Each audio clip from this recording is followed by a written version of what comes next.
listeners, there is a quiet kind of sobriety that has nothing to do with substances. It's the moment we stop abandoning ourselves in the middle of an emotion. When we no longer numb, override, or perform our way through pain, but instead learn how to stay.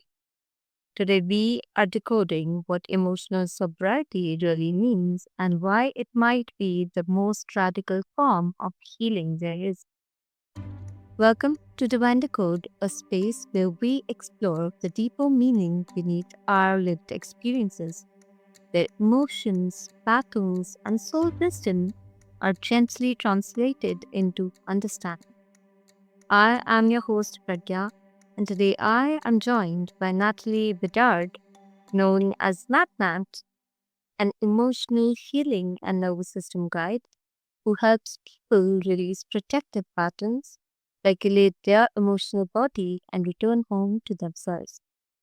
In this conversation, we are decoding emotional sobriety, what it is, why it matters, and how learning to stay present with our inner experience can change the way we heal, relate, and live. And with that, I welcome you to the show, NatNat. And it's such an honor to host you today. Thank you so much for the beautiful introduction, Pragya. I'm looking forward to this conversation. I feel so welcomed, and it is an honor to be here with yourself and the listeners so that we can do a deep dive into what emotions are, what our inner work is, what healing is, and make it into an everyday practical conversation, not just theory and out there, that it's something attainable and can be used. And hopefully, in our conversation, it will feel like we're in somebody's mind and they'll be like, how do they know? So I look forward to this. Absolutely. And beautifully you've explained, what we're diving into. And before we dive into the main discussion, let's do a bit of, context setting warm up. So, Natalie, when you hear the phrase emotional sobriety, which I mentioned in the introduction as well, and I'm so sure that the listeners might be a bit confused on it. So, can you please tell them what does it mean to you? And, not as a concept, but as something lived in the body so that they understand the context that we're talking about today. Emotional sobriety is being able to listen to your emotions. You're able to feel them and let them pass through. Many of us do an a la carte of what emotions we're going to feel. We don't feel the full array of all of our emotions, and especially the emotions that have underpinnings that have been pushed down, suppressed, and are in our shadows. So, the sobriety aspect is that we can take a breath and be present and listen to those emotions rather than numb, run away, suppress, or repress. That we can start to come home to the body and start to learn to be authentic with ourselves, because that is a very big buzzword, that I'm just being authentic. Yet, what really authenticity means is that all of your emotions can be felt and recognize that they aren't your identity. They're information that the nervous system is communicating to you about past wounds, about future fears, or what's present right now. And all of that can get jumbled if you're not being able to do your inner work of clearing out all of the stuff that has been blocked or suppressed or buried down deep. Hmm. Thank you for that. And I believe listeners that now you know what emotional sobriety is. And thank you, Nat, for, that explanation. And now let's start with the main discussion, wherein, many people, they assume that emotional sobriety, it means be calm all the time or having emotions under control, as you've already explained us, what emotional sobriety is. I want to know, what do you feel is the most misunderstood about this idea? Because sometimes we just know what it is, but then there are so many theories around it. So, what is, according to you, the most, felt misconception around it? I think the misconception is that you're gonna have apathy and you're not gonna feel anything, and everything will be just blissful and grounded and peaceful.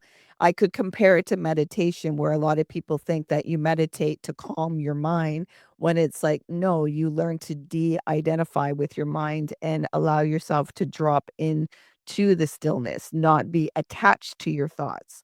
So, emotional sobriety is being able to feel the array of the human experience. Many of us do a lot of spiritual bypassing or using a lot of mindset, which helps you in certain ways, yet it denies you from feeling the depths of the human experience. For instance, anger gets such a bad rap, and it is a very healthy emotion. The thing that gets the bad rap is the behavior, because we don't know how to listen to it. We don't know how to interact with it. So then it hijacks our behavior. And that is what gets the bad rap. Unfortunately, people don't know how to communicate that. So they just say that anger is garbage and not useful, where that is a really it's a misconception that harms a lot of people, and then they don't know how to relate with themselves. They don't know how to engage with that emotion because they're listening to the beliefs or the theories that other people are communicating rather than being a mad scientist to understand, well, why are these chemical releases and why is this emotion and this energy coming up? So that you can have that curiosity and find out, oh, is it that I'm personalizing things? Is it that there's a moral compass? Is there injustice? Is there that I'm feeling controlled? There's all different aspects that could be the reason why anger is coming up. Yet you have to do that inner work to listen and ask some questions to find out what the clarity is and why this emotion is there. And a lot of times with all of my clients that I have, a lot of them are like, "Oh, when it comes up, I'm able to interact with it. It doesn't last so long and it doesn't hijack my behaviors, and I'm able to shift a lot of the patterns that I was using to offload and project this stuff, that I'm taking accountability and responsibility of being able to validate myself and co-regulate my nervous system when it's feeling dysregulated and overwhelmed with these emotions." Hmm, that is beautiful, and thank you for that, because there are so many times that yes, we include apathy in this, and the misconception was to be addressed. And what I am hearing is that emotional sobriety, it is not about suppressing intensity. It is about staying present with truth even when it feels uncomfortable, even when it feels like, the most brutal reality check to yourselves, but then being present with it is what does good for you, because then you're aware and you know where to work on it. So thank you for that. You're welcome. Now I think. The reason why I create a simplicity is because a lot of people are doing this work and they get to a certain level, but then they return back into a pattern. They start self-blaming, they still start chastising themselves, and they start becoming repulsed by their humanity, by their nervous system, by their protective mechanisms, rather than invite them in and allow them to be allies, to use that force, to use that energy. A lot of people wanna get rid of things, they wanna fix things, they wanna be a totally different person, where it's like, no, these things helped you and they're able to help you further on. It's just being able to release the control that you're trying to control the environments because you're feeling unsafe. A lot of people don't realize the reason why they seek on the outside is because they're not feeling safe. Yet when you can start articulating and noticing it within your body, that's when change comes to happen. And then things start to make sense that you're seeing things from the inside out, not from the outside in. Hmm, so true, so true. And I totally resonate with that, and I hope the listeners do too. And let's stay with that for a moment. When emotional numbing, reactivity, or avoidance becomes a pattern, What is usually happening beneath the surface? I want to know this, and I'm so curious about it. And I want to know especially what happens in the nervous system when all of this is happening. Well, you see, this comes into our childhood. A lot of times when we were children, we had a certain emotion, yet the caretakers or those that were older than us told us that the emotion didn't match the circumstance or the environment that we were in. We'll take, for instance, boys. Boys are told at a young age not to cry, that boys shouldn't have tears, just suck it up. That's a sign of weakness. Don't be sensitive, don't be a wussy, whatever narrative there may be. And so then when that sensitivity is being felt, boys then create a belief system that this emotion is dangerous. They are repulsed by it. They disassociate from it and they create an armament and they create a mask of how I'm going to show up in society, around my peers, around my caretakers, so that I can have the image of feeling loved, of feeling appreciated, of feeling adored. So when we do that separation, then the nervous system registered, okay, when this emotion comes up, we're going to protect you from feeling that. But what happens is when we don't listen to that, we're missing on significant information in our own personal life. So we are not being authentic with ourselves. We're running off of a script that somebody else placed on us.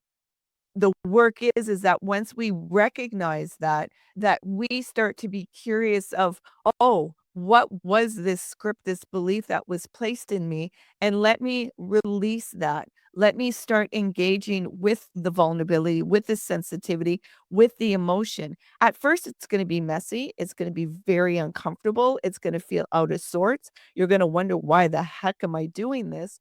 Yet, the more that you engage and you listen, the body and the nervous system no longer deems it as a threat, that you have the ability to feel these expressions and also take charge of your behavior, of how you're going to interact and how you're going to show up.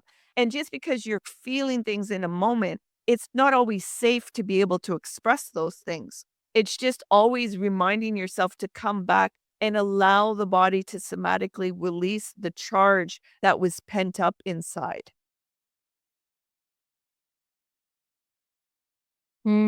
That is so, so true. And I totally resonate with the part where, there are so many things that are just pent up inside and they come out in the most, um, what should be the word? The most unhappy way, I may say, or in a way which is not very appealed by you as well. You do not approve of it.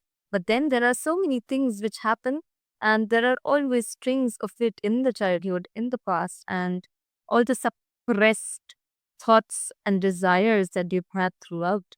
So thank you. It feels like such an important reframe, and I hope the listeners understand this insight. And I want to know, how does emotional unsobriety tend to show up in everyday life? Perhaps, in relationships, boundaries, overgiving, or even self abandonment sometimes. So, how does it show up? We'll use the parent, okay? The parent has to keep it all together for work because, if we take temper tantrums or we tell people off, we could lose our employment and then that, hits our needs of finances and insecurity. So we keep it all together, we bite our tongue, we swallow, we suppress, and then when we get home and we get through the door, we become overwhelmed and we just wanna let it go, so then we don't know how to connect with our children. And so what do the children get? The brunt of everything that we held on to throughout the day to be in the performance of things and not being able to know how to take care of ourselves in the interactions. So then the parent is either very cold, they lock themselves in their room, they're scrolling on their phone, they're binging on Netflix, they're doing more work just to feel a sense of value. all these different things rather than being able to connect with the other person, their children that are right there. Is it the parents? Are the parents wrong? No, it's that they don't understand that there's some emotional suppression that's going on. And because of that, the nervous system is taxed, it's overwhelmed, it's fatigued, and it doesn't have any more capacity to engage with things because it doesn't feel, because our children as parents are mirrors to reveal the things that we need to work on, yet a lot of us don't wanna look at that image. We don't wanna look at that reflection. So we don't wanna be around our children because that's gonna bring a sense of accountability, and it's gonna bring a sense of vulnerability. So emotional sobriety also can show up in the relationships where somebody's trying to emotionally connect with somebody, yet the other person just doesn't have the communication skills for that. And then the other person feels so isolated, so gaslit, so misunderstood, not being able to recognize, oh, this person doesn't know how to engage with their emotions. And so these things are happening, and we see this more and more in the way that humans are interacting, that emotions are not being felt so that we can let go of the charge. They're hijacking a lot of behavior, and what is the most thing that is being hijacked is that the fear is hijacking and wanting to control rather than us addressing that we are feeling fear and using that energy as an ally. So true, so true. And I have an example for that again. Just let me know if that fits in this criteria. Because there are, like, as a student myself, there are so many ways that we find our escapes, right? When there are parents uh, who just avoid children sometimes just because they are already suppressed and they're exhausted and they don't know how to connect now. Then when we talk about the role of like children over here or the students over here who are struggling or youngsters nowadays, their escapism is also the same things. Sometimes it might also get them into substance abuse, and all of this then results into them not being even available for themselves. So does it fit? Like, let me. Of course, of course, of course. You've exactly. That's why, like, there's so many different scenarios where we can see where emotions are stunted or that people don't know how to interact with their emotions. And substance is a big thing because sometimes, to feel the sense of abandonment, rejection can feel like death, and that feels like pain. And why do we go to the substance? To numb that pain, and we don't know how to hold the space of recognizing. A lot of people think their emotions are their identity. How often do you hear, I'm sad, I'm angry, where it's, I'm feeling sad, I'm feeling angry, to create a space and recognize that this is a feeling, a sensation, it's information coming up, yet it's not your identity. Yet when you're in the thick of it and it's being charged and those chemicals are coming out, you can't sort out that it's not your identity. That's why it's so important to create practices when you're grounded so that when you are ignited, you can use those tools to ground and co-regulate and bring that dysregulation of the nervous system into regulation so that you can listen to context and not just be in a narrow mind of black and white thinking, that it can expand a little and you can start listening to yourself and not just all the noise on the outside. So true, so true. And I feel that the listeners might resonate with this the most because there are so many instances where emotional unsobriety it shows up. And thank you for that. Thank you. It was really wonderful knowing your insights from that. And at last, not last, but as we proceed to the last of this, I want to know for listeners, for someone who is, beginning this journey, what does practicing emotional sobriety actually look like in real time, especially when big feelings arise? And how can they also do that? I mean, if there is somebody who is just sculling over there, confused what emotional sobriety is, you clarified that anyways, but then how to, go ahead with that? So can you please address this? Will you join me in a mindful moment right now? Absolutely. Okay. And for the listeners, I'll ask you to get comfortable wherever you are. And if it's safe to do so, you're going to gently close your eyes or you're going to soften your gaze. And you're going to begin breathing in and out through your nose. If that's too difficult, then breathe in through your nose, out through your mouth. And you're going to bring your awareness to watching your breath.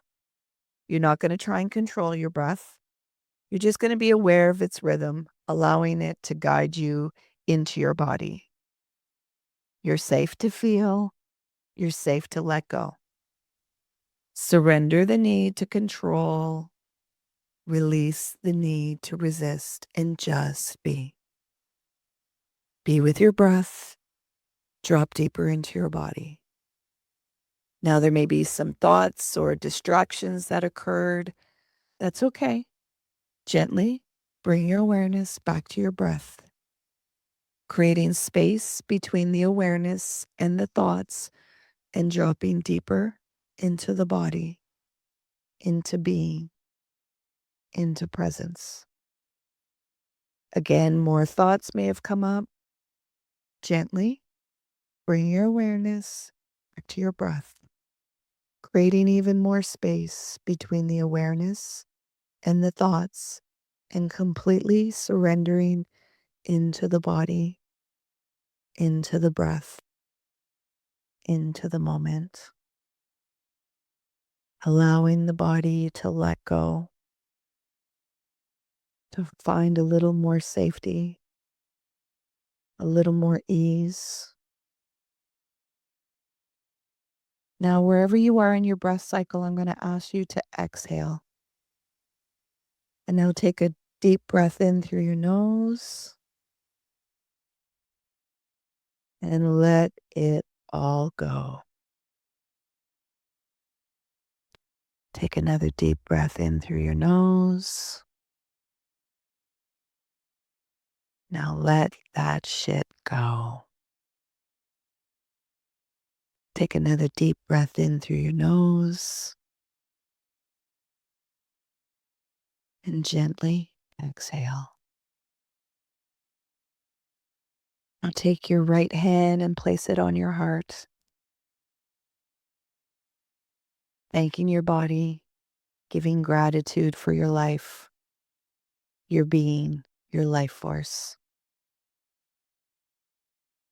Now, at your own time and at your own pace, you're going to gently open your eyes while staying with your breath. So, this is an example of how we can take moments to regulate ourselves, to listen inwardly. Say, for instance, you just got into an argument with a coworker, a family member, or a supervisor. You can excuse yourself and go to a bathroom or another quiet place, maybe even your vehicle, and just do this mindful moment to allow your body to release all of the tension, the stress, the thoughts, and the feelings that are being absorbed in your body, to come back to some grounding, some clarity. And the more that you do this practice for yourself in the everyday, if you can do it, once a day or maybe even possibly once every hour, that's where the practice and the opening and the space starts to begin. And that's where you start to reunite and come back home to yourself, in your body, into self. And you start to create a better relationship and trust. And your discernment strengthens, your intuition has better clarity, and you have a better relationship with self. Oh my God, that was beautiful, Natalie. And I'm telling you, I'll share my personal experiences of this situation because I'm sure the listeners would also have theirs. And I've been too stimulated with my examinations and other things also going around, and this was so much needed. And I realized that how, you know, easy and doable it is and how much efficient it is. So thank you for that. And thank you for letting our listeners also go through this because then they would actually understand how much, just even the simplest thing which you do constantly helps you. Like if you focus on that, it helps you a lot. So thank you. And the key takeaway that I have today is that emotional sobriety is the practice of choosing presence over protection or always jumping onto results again and again. And until safety is no longer something that we seek outside ourselves, this is something that I would like to take away from you today. And thank you for that. And NatNat, for listeners who feel called to explore this work more deeply, where can they find you and connect with you? And yeah, for the connections about. My website is liftoneself.com. That's LIFTONESELF.com. They can book a clarity call, a one-on-one session. I have my emotional sobriety workshop there. I also have a podcast that's called Lift Oneself. You also can find me on the social media under Lift Oneself handle. At any time, if you felt a cold chill or you felt like I was in your head, just reach out. I may have something that will be able to be the medicine that you're looking for. So I want to thank you, Pragya, for, engaging in such a beautiful conversation to allow me to introduce the practice so other people can see what's within them and begin creating that safety within themselves. A lot of people are looking for safety on the outside where that disempowers you. It's reminding yourself that you are in power of creating safety within yourself and regulating that nervous system. So thank you. Thank you, Natalie, for joining us on Divine Decode. And may this conversation invite a little more honesty, a little more gentleness into you, listeners, and a deeper willingness to stay present with yourself exactly as you are. Until next time, listen inward and let the truth unfold gently. I am Pragya Marbia, your host, signing out.